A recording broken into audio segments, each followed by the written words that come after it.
ये इसकी रिकॉर्डिंग भी उसी चैनल पे अपलोड कर दी जाएगी। नहीं नहीं, पुराने वाले रेस्पिरेशन नहीं, नए वाले पे कर दूंगा ना, अच्छा ठीक है। क्योंकि इसमें कोई प्रॉपर कोई टॉपिक का तो लेक्चर नहीं होता ना, जनरल सी चीजें होती हैं आगे पीछे इस तरह।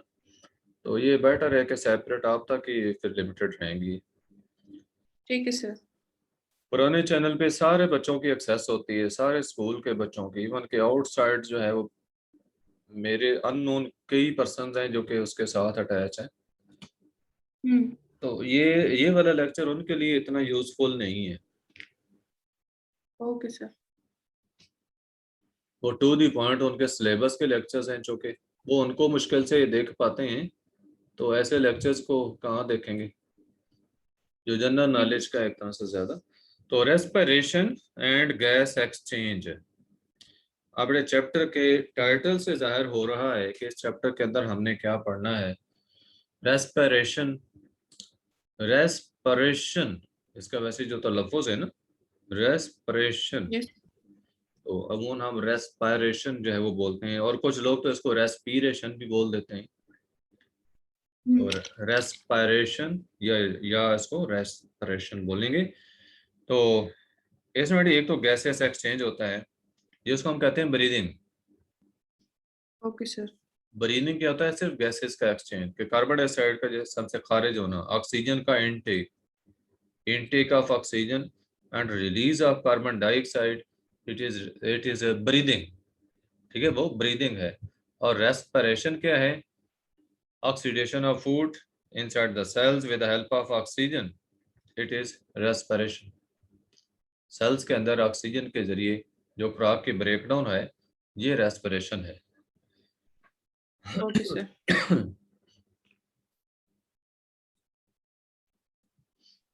ब्रीदिंग अंडर वाटर, पानी के नीचे ब्रीदिंग कैसे होती है?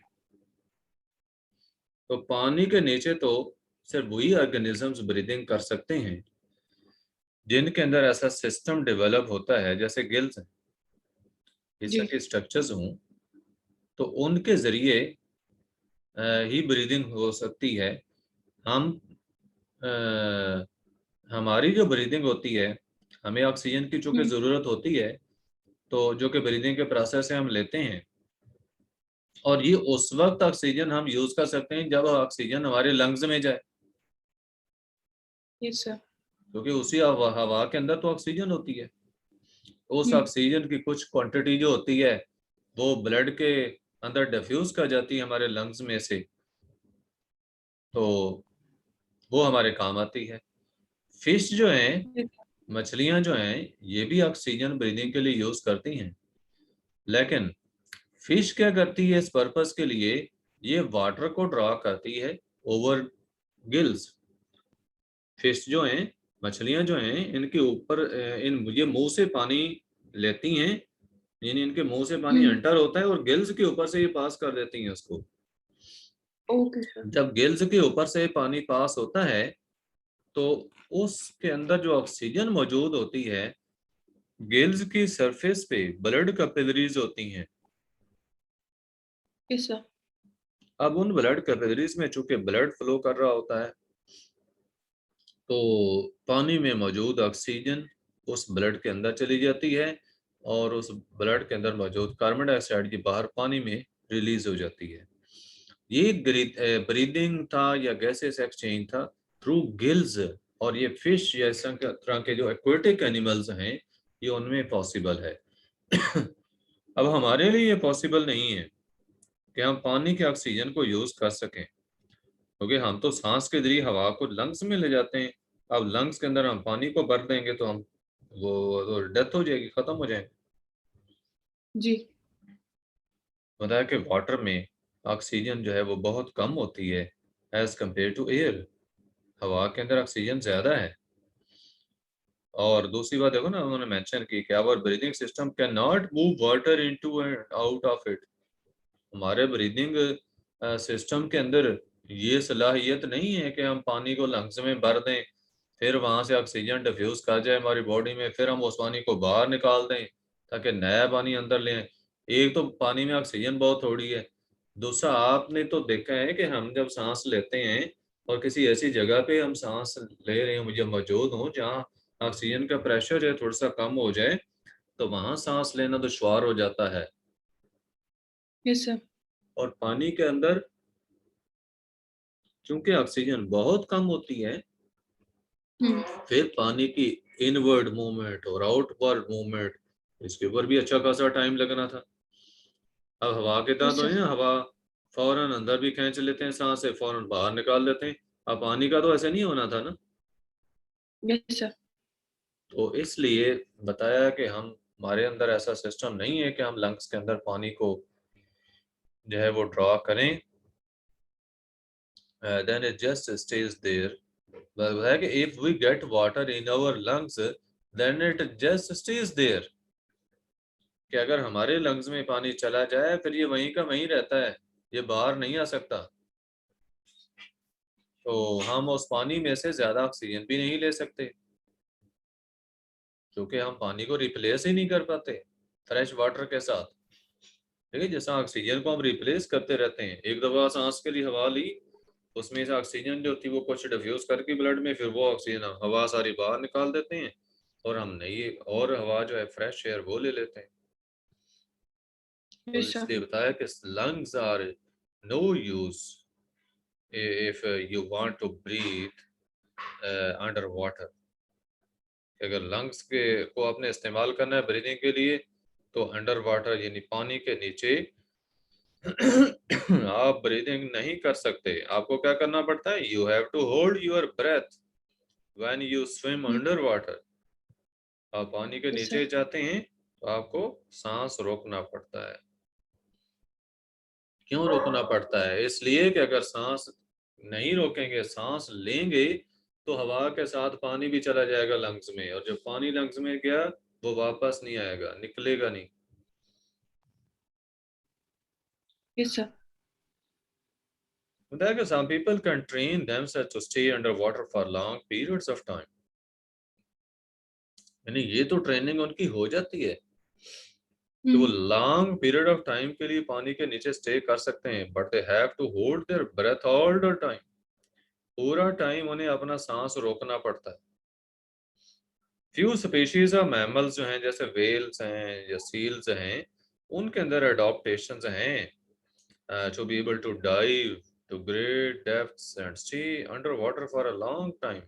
ज्यादा अरसा तक जो है वो नीचे रहना, ज्यादा टाइम तक नीचे रहना, but they do not breathe while they are submerged. वो सांस नहीं लेती जब वो गोता लगाती हैं, डिप करती हैं। They have special yes sir. mechanisms for taking large volumes of air into their lungs and using up the oxygen gradually until a resurface। उनके अंदर ऐसे मैकेनिज्म्स होते हैं कि उन्होंने जब नीचे जाना होता है तो जाने से पहले वो हवा अंदर भर लेती हैं। ठीक है, वो जो यस सर। हवा का ज्यादा से ज्यादा मिकदार उसकी या लार्ज वॉल्यूम आप कहें कि एयर वो फिल कर लेती हैं अपने लंग्स के अंदर, और उसके बाद उस हवा में मौजूद जो ऑक्सीजन है वो उसको यूज करती रहती हैं जब तक वो पानी के अंदर होती हैं। जब तक वो दोबारा सरफेस पर नहीं आती तो वो उस ऑक्सीजन को यूज करती रहती हैं। अब आ रहा है प्रोसेस रेस्पिरेशन का। मतलब कि हर चीज जो है उसको एनर्जी चाहिए, हर सेल को एनर्जी की जरूरत होती है। इंसानों के अंदर जो हमारे सेल्स होते हैं इनको भी इसी तरह से एनर्जी ही चाहिए। किस लिए एनर्जी चाहिए, फंक्शन बता रहे हैं कि मसल्स की कंट्रैक्शन जो है उसके लिए, that we can move parts of the body, हम अपनी बॉडी के पार्ट्स को भी मूव कर सकें। जैसे हमारी बॉडी का देखो ना, स्केलेटन है, हड्डियां हैं, अब हड्डियों के साथ जो मसल्स अटैच्ड हैं, ये जो मसल्स अटैच हैं हड्डियों के साथ, जब ये कंट्रैक्ट या रिलैक्स करते हैं तो तब हड्डियों में मूवमेंट आती है, हमारी स्केलेटन में मूवमेंट आती है। दूसरी बात, making protein muscles by linking together amino acids into long chains। Muscles जो हैं उनकी प्रोटीन बनाना, मसल्स के लिए प्रोटीन्स का बनाना कैसे, अमीनो एसिड्स को आपस में जोड़कर। फिर सेल डिवीजन के लिए तो क्यों जरूरी है, for the repair of damage tissues and can grow, growth के लिए भी चाहिए, सेल डिवीजन ग्रोथ के लिए भी चाहिए और रिपेयर के लिए भी चाहिए। रिपेयर मसलन को बॉडी पार्ट्स जो है वो कट हो जाता है, कोई जख्म आ जाता है, तो जख्म का जो गुलना है, हील जो होना है, जख्म का भरना जिसे कहते हैं, तो ये किस लिए होता यस है? सर। हीलिंग ऑफ वुंड्स जो है ये किस वजह, किसके जरिए होता है? सेल डिवीजन के जरिए होता है।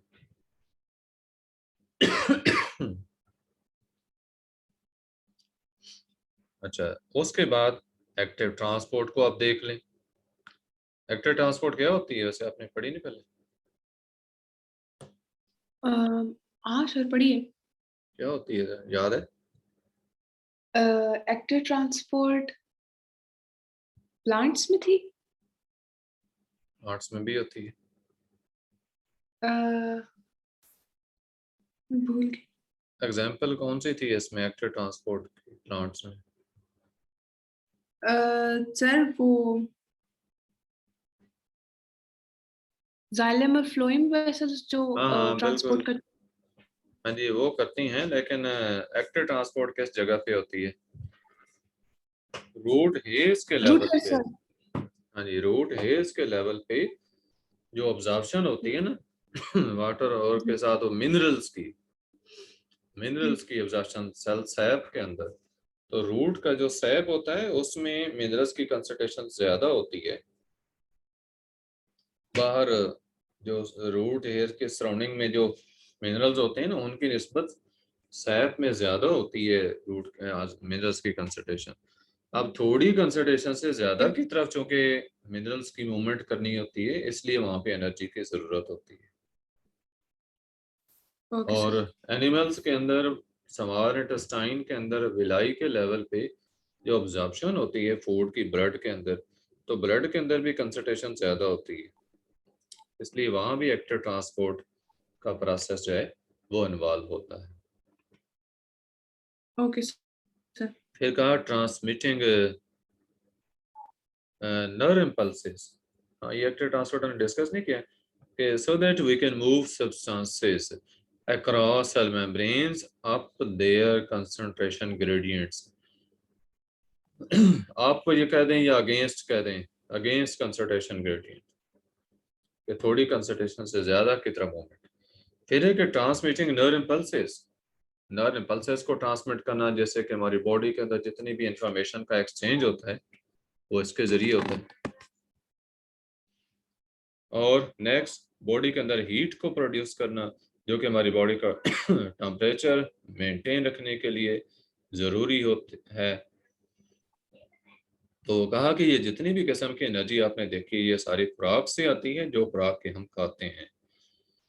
तो हमारी खाई गई खुराक है सबसे पहले तो डाइजेस्ट होती है, उसके बाद उसकी ब्रेक डाउन होती है स्मॉलर मॉलिक्यूल्स के अंदर, और वो जो स्मॉलर मॉलिक्यूल्स होते हैं जो कि अमीनो एसिड्स हैं, ग्लूकोज है, फैटी एसिड, ग्लाइकोल वगैरह, तो ये अब्जॉर्ब हो जाते हैं इंटेस्टाइन के लेवल पे ब्लड के अंदर, और ब्लड फिर इनको ट्रांसपोर्ट करता है इन सारे न्यूट्रिएंट्स को to all the cells in the body, body में मौजूद सारे सेल्स तक।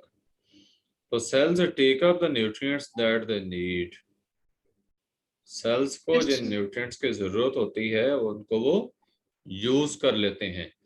तो मेन न्यूट्रिएंट जो यूज होता है to provide energy in the cells, इसका नाम है ग्लूकोज। ओके तो सर। ग्लूकोज में लॉट ऑफ केमिकल एनर्जी होती है। अब ये एनर्जी जो है उसको इस्तेमाल में लाने का तरीका क्या होता है कि ग्लूकोज के मॉलिक्यूल्स की ब्रेक डाउन की जाए और ये एनर्जी को रिलीज किया जाए। अब ये मेटाबॉलिक रिएक्शंस होते हैं जिनके जरिए ऐसे होता है, और वो जो मेटाबॉलिक रिएक्शंस हैं उन्हें कहते हैं रेस्पिरेशन। ये सारे रिएक्शंस जो हैं रेस्पिरेशन कहलाता है वो मैकेनिज्म सारा, जिसमें के मुख्तलिफ एंजाइम्स आ जाते हैं जिनके एक्शन से ये जो मेटाबॉलिज्म का प्रोसेस है ये कंप्लीट होता है। तो रेस्पिरेशन बेटे है दो किस्म की, एक है एरोबिक रेस्पिरेशन और दूसरी है एनारोबिक रेस्पिरेशन। बताया कि मोस्ट ऑफ द टाइम हमारे जो सेल्स होते हैं वो ग्लूकोज से एनर्जी रिलीज करते हैं ऑक्सीजन के जरिए, यानी ऑक्सीजन की मदद से जो है ग्लूकोज की ऑक्सीडेशन होती है और इससे बहुत ज्यादा एनर्जी रिलीज होती है। इसे कहते हैं एरोबिक रेस्पिरेशन। अच्छा, ये होता कब है, कैसे है? बताया कि ये एक सीरीज ऑफ स्मॉल स्टेप्स में होता है और हर स्टेप जो है that is controlled by enzymes. Her step enzymes के कंट्रोल में होता है। बगैर एंजाइम्स के कोई भी स्टेप जो एरोबिक रेस्पिरेशन का है ये कंट्रोल। कंप्लीट नहीं हो पाता, ये कंट्रोल में होता है। ये आपको रेस्पिरेशन की बैलेंस इक्वेशन शो की गई है। ये ग्लूकोज है, ग्लूकोज का मॉलिक्यूल ऑक्सीजन से उसकी ऑक्सीडेशन हुई है, कार्बन डाइऑक्साइड और वाटर आके प्रोड्यूस हो रहे हैं। तो बताया कि most of the steps in aerobic respiration जो है they take place inside mitochondria. Respiration में याद रखें माइटोकॉन्ड्रिया को पावर हाउस इसी वजह से कहते हैं कि माइटोकॉन्ड्रिया के अंदर ये चीजें जो हैं यस सर। वो पाई जाती हैं। नेक्स्ट है एनारोबिक रेस्पिरेशन। इट्स पॉसिबल कि हम रिलीज करें एनर्जी शुगर से विदाउट यूजिंग ऑक्सीजन, ऑक्सीजन को यूज ही ना करें और एनर्जी प्रोड्यूस करें। तो ये वैसे कोई एफिशिएंट प्रोसेस तो ज़्यादा नहीं है कि हम कहें कि एरोबिक रेस्पिरेशन जैसा है या उससे बेहतर, तो ये उस जैसा नहीं है, एफिशिएंट प्रोसेस ये नहीं है। लेकिन ये वाला प्रोसेस जो है कुछ ऑर्गेनिज्म यूज करते हैं जो सिंपल ऑर्गेनिजम्स हैं, जैसे एनारोबिक रेस्पिरेशन है, ठीक है, एनारोबिक रेस्पिरेशन। तो एनारोबिक का मतलब क्या होता है? विदाउट।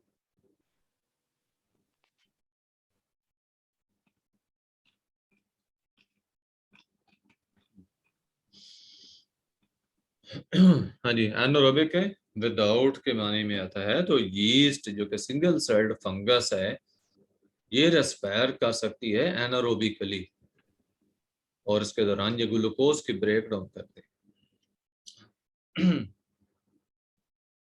ये देखें ग्लूकोज है, उसके बाद क्या बना? Carbon dioxide.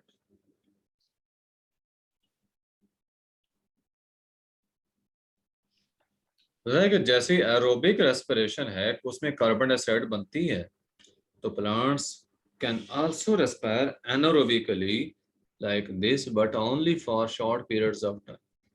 प्लांट्स के अंदर एनारोबिक रेस्पिरेशन हो सकती है लेकिन शॉर्ट पीरियड ऑफ टाइम के लिए।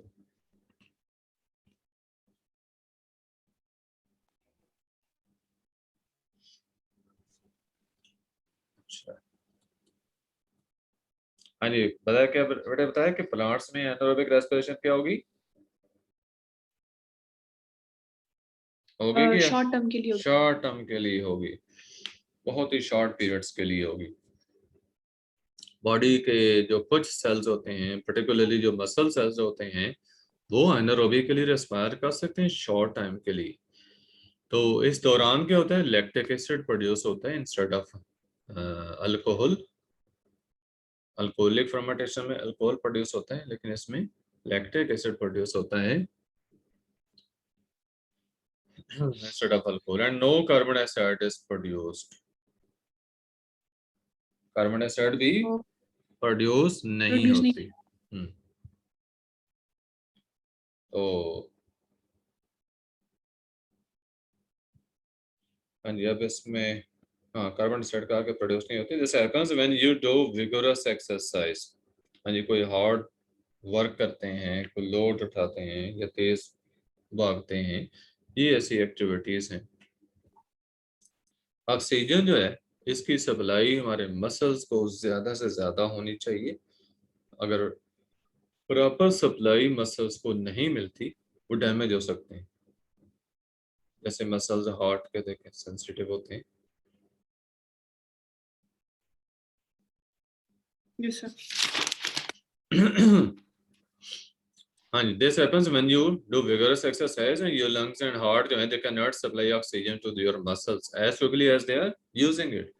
कि चूंकि हम रेस लगा रहे हैं या कोई हार्ड एक्टिविटी जो है वो हो रही है, उस दौरान हमारे मसल्स को ज़्यादा एनर्जी चाहिए और वो एनर्जी की सप्लाई एरोबिक रेस्पिरेशन से पूरी नहीं हो रही होती, इसलिए एनारोबिक प्रोसेस जो है ये वहाँ पे स्टार्ट होगा और इससे इनका प्रोडक्ट क्या है, ग्लूकोज से लैक्टिक एसिड प्रोड्यूस होता है। Okay, sir.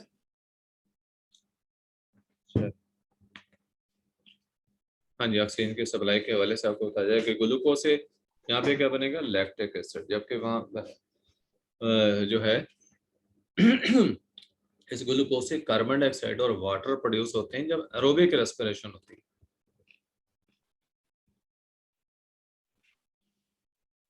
ये एनारोबिक Yes, और sir. एरोबिक रेस्पिरेशन जो है, पहला लेफ्ट वाला जो है एरोबिक रेस्पिरेशन, राइट वाला एनारोबिक। तो ये इनके डिफरेंसेस यहाँ पे कुछ दिए गए।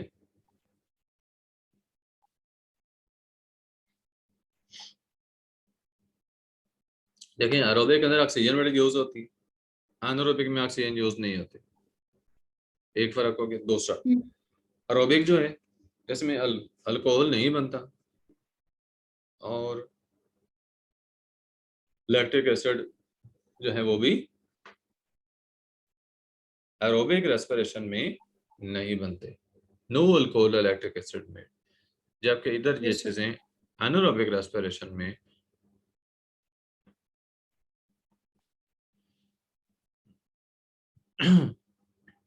Next, large amount of energy release होती है from each molecule of glucose aerobic के अंदर।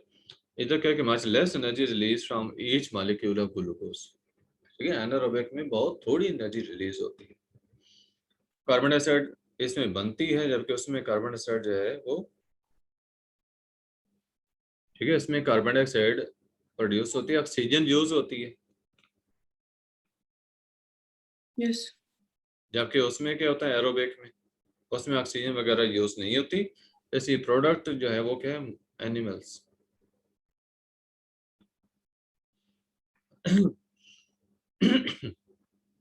हमारी बड़े एनारोबिक रेस्पिरेशन में क्या होता है, ऑक्सीजन ही यूज होती है उसमें, लेकिन सॉरी, ऑक्सीजन का कह रहा हूँ, ऑक्सीजन उसमें यूज ही नहीं होती एनारोबिक के अंदर।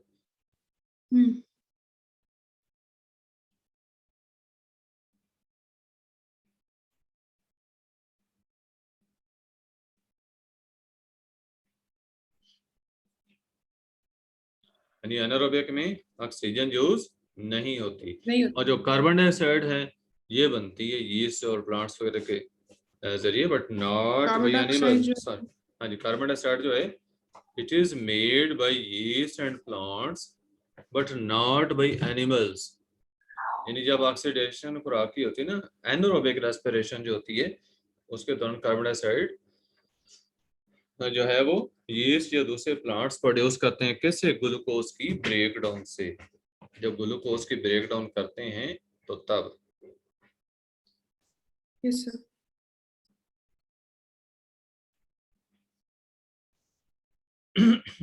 अच्छा, यहाँ पे आपको बताया जा रहा है कि कार्बन डाइऑक्साइड जो है वो यीस्ट और प्लांट्स बनाते हैं but not not by animals. Animals जो है वो नहीं बनाते। Carbon dioxide is made by yeast and plants but not by animals. Yes sir. देखो, कार्बन डाइऑक्साइड एरोबिक रेस्पिरेशन में बनती है, एनारोबिक रेस्पिरेशन के अंदर क्या होता है, हमारी बॉडी के अंदर अगर हम देखें तो उसमें ये नहीं है कि हम कार्बन डाइऑक्साइड बिल्कुल नहीं प्रोड्यूस करते, बल्कि कहा कि इधर एरोबिक में तो कार्बन डाइऑक्साइड बनती है, ग्लूकोज यस यूज सर। होता है, ऑक्सीजन साथ यूज होती है, कार्बन डाइऑक्साइड और वाटर प्रोड्यूस होते हैं। लेकिन एनारोबिक में ये बिल्कुल नहीं है कि एनारोबिक प्रोसेस शुरू हो गया तो ऑक्सीजन जितनी भी सारे के सारे एनारोबिक में यूज होनी है, ठीक है। जी सर। तो कार्बन डाइऑक्साइड जो है that is made by yeast and plants but not by animals। Yes, sir. अब आगे है एरोबिक रेस्पिरेशन। ये कर लिया था सर। हाँ जी, एरोबिक हमने कर लिया। ये एरोबिक एनारोबिक के डिफरेंस आपको बता दिए। Yes, sir. अच्छा, अब हम ये एक्टिविटी है next, to show uptake of water during aerobic respiration. अरे जब एरोबिक रेस्पिरेशन होती है तो यहाँ पे आप देखें कि so uptake of oxygen during aerobic respiration, कि जब aerobic respiration हो तो ऑक्सीजन का अपटेक कैसे होता है। अब इधर उन्होंने देखो तो शो किए हैं स्मॉल एनिमल्स, जैसे वुड लाइस है और सोडा लाइम डेजर्ट्स यूज Yes, sir. किए। हाँ, तो अब क्या होगा कि यहाँ ये जो ऑर्गेनिज्म अंदर हम यूज कर रहे हैं ना, इन्होंने ऑक्सीजन को कंज्यूम कर लेना है। Okay, ठीक sir. है, ऑक्सीजन को ये कंज्यूम करते हैं, Consume. लिहाजा बाहर से ज़्यादा ऑक्सीजन चाहिए। तो ये जो यहाँ पे दरमियान में देखें, ये ड्रॉपलेट सा डाला होता है हमने, इस ड्रॉपलेट की मूवमेंट जो है यहाँ तक महसूस आती है, इस पूरी स्टेम के थ्रू कर सकते हैं। तो इस मूवमेंट का रेट जो है वो हमारा मॉनिटर होगा, ये नीचे स्केल लगा हुआ है। तो किस रेट से ये मॉलिक्यूल अंदर आ रहे हैं, Yes, sir. ठीक है, किस रेट से वो इधर आ रहे हैं। अगर तो देखो ना यहाँ पे इसके अंदर जो ऑक्सीजन जो मौजूद थी, वो ऑक्सीजन सारी की सारी जानवरों ने यूज कर ली है, फिर तो सर्वाइव ही नहीं कर पाएंगे ना। Yes, लेकिन sir. क्या होता है कि यहाँ से ऑक्सीजन रिप्लेनिश होती रहती है, दोबारा शामिल होती रहती है। Okay. नेक्स्ट,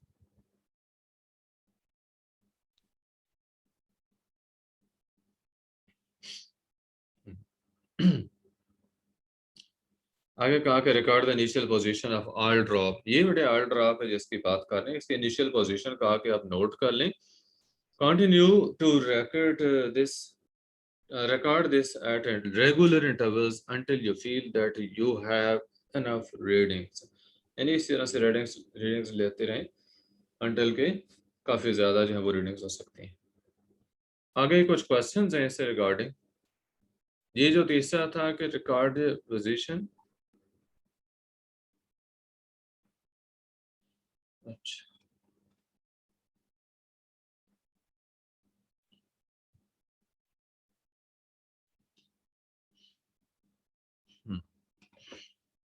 हाँ, ये बेटे क्वेश्चंस आपने देख लेने हैं, ये जितने दिए हुए। Yes, sir.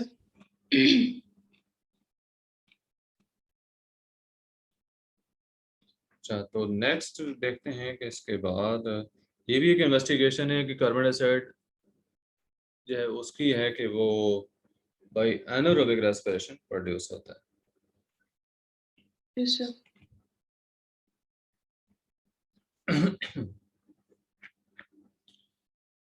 तो आप क्या करना चाहिए,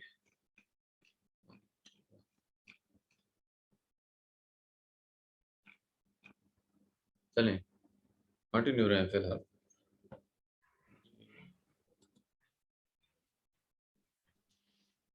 अच्छा बेटा, हम देखते हैं इन्वेस्टिगेट करने इस एक्टिविटी में the production of carbon dioxide by anaerobic respiration. कि एनारोबिक रेस्पिरेशन जब होती है तो उसके दौरान कार्बन डाइऑक्साइड की प्रोडक्शन होती है। Yes, sir. इसके लिए उन्होंने कहा कि आप ऐसे करें कि बॉयल करें कुछ water to dry off any dissolve air, कि पानी के अंदर जो हवा है वो सारी निकल जाए इसमें से, तो पानी में डिजोल्व होती है। उसके बाद आप डिजोल्व करें small amount of sugar in the boiled water. Boiled water के अंदर थोड़ी सी जो पानी पहले बॉयल किया है उसमें थोड़ी सी जी। शुगर डिजोल्व कर लें and allow it to cool, Okay. उसमें यानी ठंडा होने दें। या वो ठंडी हो जाती है तो उसमें यीस्ट डाल दें, उसको स्टिर करें गिलास के साथ, यानी हिला दें। ऑपरेटर्स को आपने यूं सेट करना है जैसे ये डायग्राम में शो किया गया है, कि ये देखें कि ये जो बॉइल्ड कोल्ड शुगर सोल्यूशन है वो ये आपके पास है, ये इसको ब्लूइश शेड के साथ शो किया। इसके ऊपर ये लिक्विड पैराफिन है, फिर इसके ऊपर जो है वो अंदर माउथ में कार्क लगा हुआ है जिसमें सुराख था, उसमें से ये ट्यूब निकाली है और इस ट्यूब का दूसरा सिरा यहाँ जा रहा है दूसरी टेस्ट ट्यूब के अंदर जिसमें लाइम वाटर डाला हुआ है। लाइम वाटर डालते हैं या हाइड्रोजन कार्बोनेट या इंडिकेटर सोल्यूशन होता है कि अगर कार्बन डाइऑक्साइड आए ना तो लाइम वाटर मिल्की हो जाता है। तो ये इस डायग्राम के मुताबिक आपने अपरेटस को सेट कर देना है। Add liquid paraffin by trickling it gently down the side of the tube using a pipette। कि पिपेट के जरिए पैराफिन लेकर ना लिक्विड पैराफिन इस टेस्ट ट्यूब की साइडों से इन ये सारा कुछ इसके अंदर फिट करने से पहले की बात है ये कि आपने बॉइल्ड कोल्ड शुगर सोल्यूशन लेकर उसमें यीस्ट डाला, उसके बाद टेस्ट ट्यूब की साइड से आस्ता आस्ता जो है यानी टेस्ट ट्यूब से डालना शुरू करना है ना साइड से, तो उसको टेस्ट ट्यूब को घुमाते जाना है, घुमाते जाना ताकि उसकी सारी दीवारों के साथ ये आ जाए। उसके बाद यहाँ पे ये पूरी एक लेयर सी बन जाएगी इस सोल्यूशन की सरफेस पे, एक लेयर थिक लेयर बन जाएगी लिक्विड पैराफिन की। Okay sir. अच्छा, कहा कि setup an identical piece of apparatus but use boiled yeast instead of living yeast. तो वो कंट्रोल एक्सपेरिमेंट हो गया एक तरह का। उस कंट्रोल एक्सपेरिमेंट के अंदर आपने क्या किया है कि यीस्ट को बॉयल करके डाला हुआ है। अब यहाँ तो यीस्ट जो है वो सही काम करेगा। अच्छा, तो आप बता सकते हैं कि इसमें पानी को पहले बॉयल क्यों किया गया था? सर ताकि उसमें सारा एयर निकल जाए। एयर को निकालने का मकसद क्या था? ताकि सर एनारोबिक रेस्पिरेशन ऑक्सीजन ना रह सके उसमें, उसमें ऑक्सीजन ना रह सके, इसलिए बॉयल किया था। तो उसके बाद जो उसमें शुगर सोल्यूशन वगैरह डाल दिया और यीस्ट डाल दिया ताकि यीस्ट जो है वो अपना काम करे फर्मेंटेशन का। ओके तो सर। कहा कि इस अपरेटस को वार्म प्लेस पे थोड़ी सी गर्म जगह पे रखते हैं। Observe what happens to the lime water after half an hour. आधे घंटे के बाद देखें, हाफ एन आवर के बाद जो है ऐसा अपने अपरेटस को देखें कि इसमें क्या रिजल्ट आपको मिलता है। तो रिजल्ट क्या होगा कि ये अगर लाइम वाटर आप देखते हैं कि मिल्की हो गया है तो it means carbon dioxide produce हुई है। अब इस कार्बन डाइऑक्साइड का यहाँ पे आने का और तो कोई सोर्स नहीं था, तो इसका मतलब वो इधर से ही प्रोड्यूस हुई है फर्मेंटेशन के प्रोसेस से। हाँ, ये ओके सर। क्वेश्चंस हैं कि why is it important to boil the water? To get rid of the air. हाँ, to release oxygen dissolved in to release air. Air पूरी एयर की बात कर लें क्योंकि कार्बन डाइऑक्साइड को चूंकि इधर हमने चेक करना है तो हवा की कार्बन डाइऑक्साइड भी जो है उसके अंदर ना रहे पानी में। Why must the sugar solution be cooled before adding the yeast? हाँ जी बेटे, सर इसका क्योंकि वो डीनेचर हो जाएगा। क्या चीज डीनेचर हो जाएगी? Yeast sir. यीस्ट के अंदर जो एंजाइम्स होते हैं ना वो जी। डीनेचर हो जाएंगे हाई टेम्परेचर पे। ओके। नेक्स्ट है कि what's the liquid paraffin for. ये लिक्विड पैराफिन जो इसके अंदर यूज की है ये क्यों यूज की है?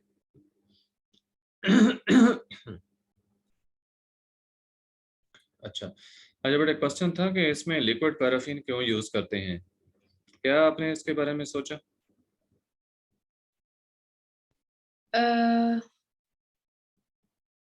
सर मुझे समझ नहीं आया। बेटे, लिक्विड पैराफिन का यहाँ यूज करने का मकसद है टू एंश्योर कि प्रोडक्शन ऑफ कार्बन डाइऑक्साइड जो है it is purely due to anaerobic respiration. Okay sir. इस लिक्विड पैराफिन का यहाँ होने से ये होगा कि ऑक्सीजन की जो एंट्री है ना नीचे, ऑक्सीजन नीचे जी। नहीं आ सकती। ऑक्सीजन को यहाँ ऐसे शुगर सोल्यूशन में ना आने देना। देखो ना, पहले हमने इसको बॉयल किया था पानी को ताकि सारी हवा इसमें से निकल जाए, कार्बन डाइऑक्साइड भी निकल जाए और ऑक्सीजन भी निकल जाए। तो अब लिक्विड पैराफिन ऊपर यूज करिए ताकि ऑक्सीजन नीचे ना आ सके। और जब ऑक्सीजन देखो ना, एक तो ऑक्सीजन की मौजूदगी में जब ऑक्सीडेशन का प्रोसेस होता है तभी तो कार्बन डाइऑक्साइड पैदा होती है ना, लेकिन वो तो एरोबिक रेस्पिरेशन है। अगर ऑक्सीजन आ यस सर। जाती तो वो एरोबिक रेस्पिरेशन थी। अब जब हमने पहले हवा को मुकम्मल निकाल दिया फिर ऑक्सीजन को भी एंटर नहीं होने दे रहे, तब भी अगर कार्बन डाइऑक्साइड रिलीज हो रही है तो इसका मतलब वाकई इसमें सिर्फ एनारोबिक रेस्पिरेशन के रिजल्ट में ही कार्बन डाइऑक्साइड प्रोड्यूस हुई है, और ये ओके कार्बन सर। डाइऑक्साइड इस ट्यूब के जरिए इधर आएगी और लाइम वाटर को मिल्की करेगी। अच्छा, नेक्स्ट जो है ये कौन सा, ये वाला क्वेश्चन था? नो नो नो, इधर क्वेश्चंस हम देख रहे हैं, ये वाला। अब है फोर्थ कि what happened to the lime water और hydrogen carbonate indicator solution in each of your pieces of apparatus, what is this show. दो ऑपरेटर्स हमने यूज किए हुए हैं ना, एक वो कंट्रोल वाला भी है, तो जिसमें जी। हमने लाइम वाटर डाला हुआ था या हाइड्रोजन कार्बोनेट इंडिकेटर सॉल्यूशन जो था, वो लाइम वाटर क्या होगा, मिल्की हो जाएगा। Okay sir. मिल्की हो जाएगा वो। अब मिल्की होना कार्बन डाइऑक्साइड की इंडिकेशन होती है, इससे वाजे हो जाएगा कि इसमें कार्बन डाइऑक्साइड आई है। और जिधर हमने यीस्ट को दूसरे सेट के अंदर यीस्ट को बॉयल करके डाला हुआ था, तो उधर से उधर के सेटअप के अंदर जो हमारा लाइम वाटर होगा बॉटल में, वो ऐसा ही रहेगा, उसका कलर चेंज नहीं होगा। पांचवा क्वेश्चन है ओके क्या, sir. What new substance would you expect to find in the sugar solution containing living yeast at the end जी of the सर। experiment। कि जब एक्सपेरिमेंट एंड हो जाएगा तो कौन सा सब्सटेंस होगा जो कि आप एक्सपेक्ट कर सकते हैं कि शुगर सॉल्यूशन के अंदर होगा जिसमें यीस्ट मौजूद था। हाँ बेटे, यीस्ट क्या करेगा, यीस्ट ने क्या किया था, उसमें जो शुगर आपकी थी उसको किस में कन्वर्ट किया था? Sir glucose. नहीं, ग्लूकोज तो उसके अंदर था ना।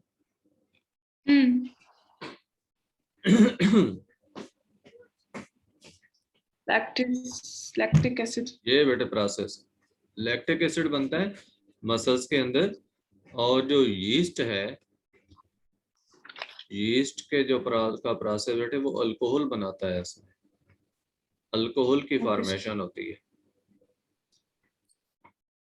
तो वहां पे आपको क्या मिलेगा, अल्कोहल। ये C2H5OH जो है ये अल्कोहल प्रोड्यूस होगा उसमें। कार्बन डाइऑक्साइड तो रिलीज हो गई है ना, ये यस अल्कोहल जो है ये वहां पे होगा।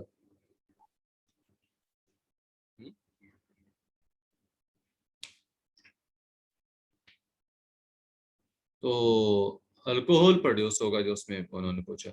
और यही चीज इधर अगर आप देखें कि मसल्स के अंदर जो प्रोड्यूस हुई है तो ग्लूकोज से वो लैक्टिक एसिड प्रोड्यूस होता है, yes sir. Anaerobic respiration.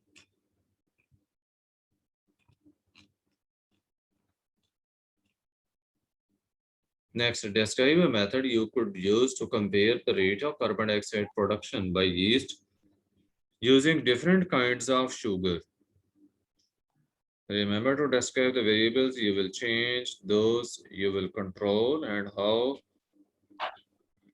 you will collect, record, and analyze your results. आपने कंपेयर करना है rate of production of carbon dioxide को by yeast different kinds of sugar के अंदर। ठीक है, यहाँ पे जैसा अभी जो है वो ग्लूकोज लिया जैसे, तो डिफरेंट टाइप्स की शुगर्स यहाँ पे लेनी है और उनसे जो कार्बन डाइऑक्साइड के प्रोडक्शन होती है उसको कंट्रोल, उसको चेक करना है आपने। तो इसके आप कई यस सर। तरीके हैं, जैसा वो ड्रॉप वाला, ऑयल ड्रॉप वाला एक्सपेरिमेंट यूज हुआ ऊपर, ये वाला। ठीक है, ये वाला आप यूज करेंगे जिसके नीचे जो है कैपिलरी ट्यूब, ये कैपिलरी ट्यूब है इसके अंदर, और नीचे जो स्केल लगा हुआ है, और ये ऑयल ड्रॉप जो है, इस ऑयल ड्रॉप की मूवमेंट जो है उसको हम टाइम करेंगे, तो कितने टाइम में कितना डिस्टेंस कवर करता है, तो इससे रेट ऑफ प्रोडक्शन मिलेगी डिफरेंट शुगर सॉल्यूशन के जरिए। Okay sir. ये क्वेश्चन इस एक्टिविटी के थे। अब ये आगे क्वेश्चन जो है वो कुछ उस टॉपिक से रिलेटेड आ रहे हैं जो पहले हमारा डिस्कस हुआ, तो ये आपने खुद जो है वो देखने हैं। आगे है gases yes. Exchange in humans. तो ये जो गैसेस एक्सचेंज ह्यूमंस का जो है ये हम फिर कल डिस्कस करेंगे। ठीक है सर। बेसिक सारी चीज़ें हो गई और बाकी ये हम इंशाल्लाह कल कवर करेंगे इसको। Okay sir. तो कल आपका चैप्टर ख़त्म हो जाएगा। अब आपको जो आज वर्कशीट मिलेगी वो इधर तक ही होगी, गैसेस एक्सचेंज ऑफ ह्यूमन ठीक से है। पहले पहले होगी। Okay sir. हाँ जी, इससे रिगार्डिंग कोई क्वेश्चन है तो वो देख लें। नहीं सर। ओके, फिर इसको एंड करते हैं।